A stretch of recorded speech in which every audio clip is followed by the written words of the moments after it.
Today we make a DIY drum pad using just 2 things I bought from Walmart.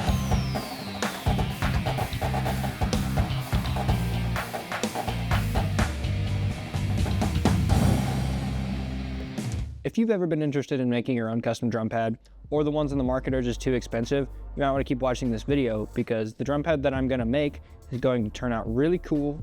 It was pretty cheap and it was really easily accessible because I got all of the things from Walmart. I'm sure most of you guys have a Walmart that's pretty close by. So you guys are going to be right here with me as I make this custom drum pad. I'm going to show you how I do it and everything, but it's also, I think, going to be a fun experience. I plan on making this a series, so maybe next I can do things from Target or Kroger or Meijer or whatever. If you guys have any crazy store suggestions, drop those in the comments for sure. So let's get into it. All right, we're at Walmart looking for some ingredients to make this drum pad with. The world is my oyster. There's so many things to choose from. I don't even know what I want to use. All right, I found this thing that speaks drum pad to me. Check this out. And you get to color it in and customize it. But it's like a circle with a rim. I feel like there's something we could probably put in this to turn it into a drum pad. So I think this is definitely ingredient number 1. All right, I found the perfect thing to fill this with. Flex Seal. It says it's liquid rubber in a can. Fill this thing with rubber.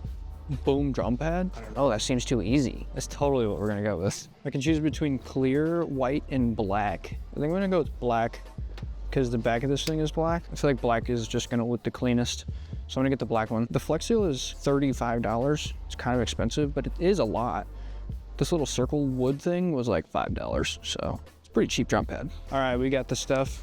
It was like $45, which is a lot more than I thought it was gonna be, but Flex Seal is expensive, and for some reason you can only buy a lot of it and not a little bit of it. So I have a lot of Flex Seal. So maybe we're gonna have to make some more pads from some different locations. Also, evidently you have to be 18 to buy Flex Seal. I didn't know y'all be getting high on Flex Seal, forcing us to have to check IDs to buy this thing. All right, let's head home and make this pad. Which one of y'all decided to start making it dark at 5:30? Which one of y'all? I know y'all did that. All right, we're back from Walmart with our ingredients. I'm gonna use some plastic bags just in case this thing leaks. I don't want it to get on my table. I don't think it should leak, but it's better to be safe than sorry.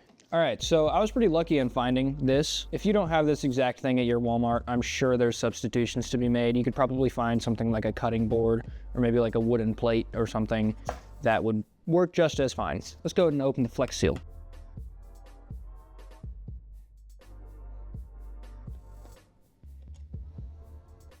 I've never actually used this stuff before, so. You know, I'm honestly not really sure what the best way to go about this is. I'm thinking about just pouring it right now. I don't know what else I would do. I probably shouldn't use a spoon to get it out just because I don't want my spoon to be Flex Sealed forever. So I think I'm gonna pour it and hope for the best. So wish me luck.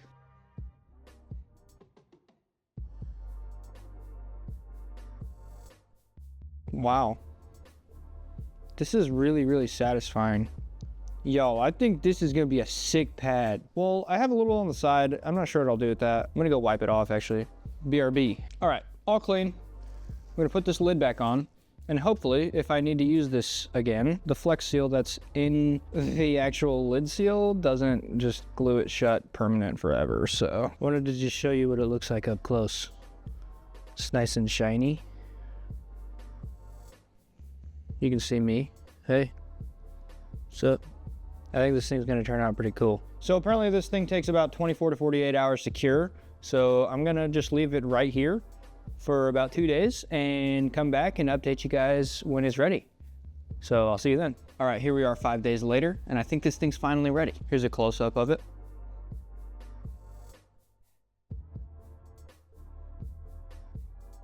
It appears that it collects dust and hair pretty easily, but oh well. All right, so this is my first time ever making a pad, so I'm pretty inexperienced, but something that I learned is you don't want to pour too thick of a coat because it takes a long time to cure. You can, and it turns out fine, but if you're looking for a pad that you want to be able to play on in a couple days, definitely do just like a thin layer. I filled it up kind of full just because I didn't want the rim to be too steep. I poured the Flex Seal on Wednesday and today's Monday, so it did take kind of a while to be ready, but it turned out pretty cool. So let's test it out. We'll play a couple licks on it and see how it feels and sounds.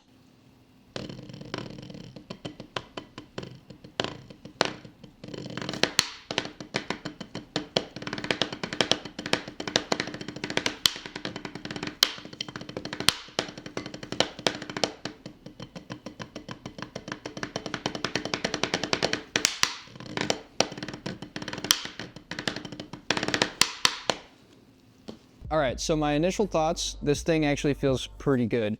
The rebound that you get from this thing is kind of ridiculous. It's kind of gum rubbery. It's like, there's a lot of response, especially when it's on another pad or another surface that allows for that. By itself, I'm not sure how it is. Let's try that. So it's not as sturdy by itself, and I think that's mostly because the bottom layer of wood is very thin, so there's a little bit too much give when it's on its own. But if you stack it on top of another pad or another surface of some sorts, it feels pretty good.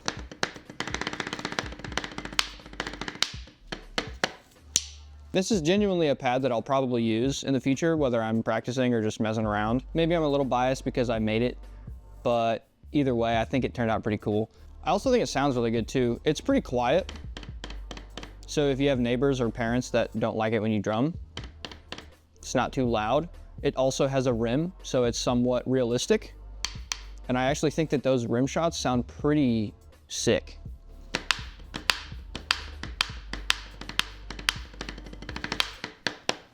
Now I will say, after hitting some rim shots, there is some markage, maybe a little tiny bit of dentage, but it's not too bad yet. So just maybe don't go too crazy on rim shots if you end up building this pad yourself. But I'm sure there's some protectors you can use. Something I've done before is on another pad that was also wooden, that was experiencing some markage from rim shots.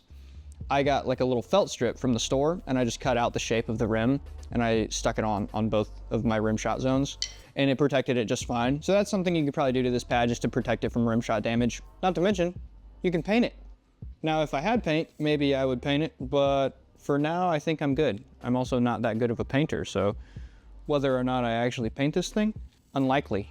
But if you're more artistic than I am, then I think this would be pretty cool for you. And it was also like 40 bucks, and that's in Michigan, where prices are pretty ridiculous everywhere. So if you're not from Michigan, maybe it'll be cheaper. But to be honest, most of the good pads on the market are $50 or more. So you might save a little bit of money making this, but even if you didn't, at least it's personalized and it's something that you made, so it feels a little bit more special. And I also still have about 3/4 of the can of Flex Seal left, and that's the thing that costed the most money. So really, I could probably have made 4-ish of these pads and gotten 4 pads for the price of less than 1 pad on the market. I also poured more of the Flex Seal than I really needed, so if I use less next time, maybe I can make even more pads, like 8 or something. So let me know in the comments down below some crazy things I can put Flex Seal on to turn into a pad, as well as some different stores that I can try out, like Home Depot or Five Below or something crazy like a gas station. Whatever the top comment down below ends up being is the store I'm gonna go to next. So if you want to see your store idea featured in a video, put it in the comments. Whatever would entertain you best. I had a lot of fun making this pad, even though most of the process was just kind of waiting, but saying that I've made my own drum pad now is pretty cool. Not only a drum pad that I've made, but one that works and is actually pretty good. So thank you guys for commenting, liking, subscribing, all that cool people stuff. Definitely keep that coming, and I'll see you in the next video. Click the top link to learn the 10 most essential snare exercises.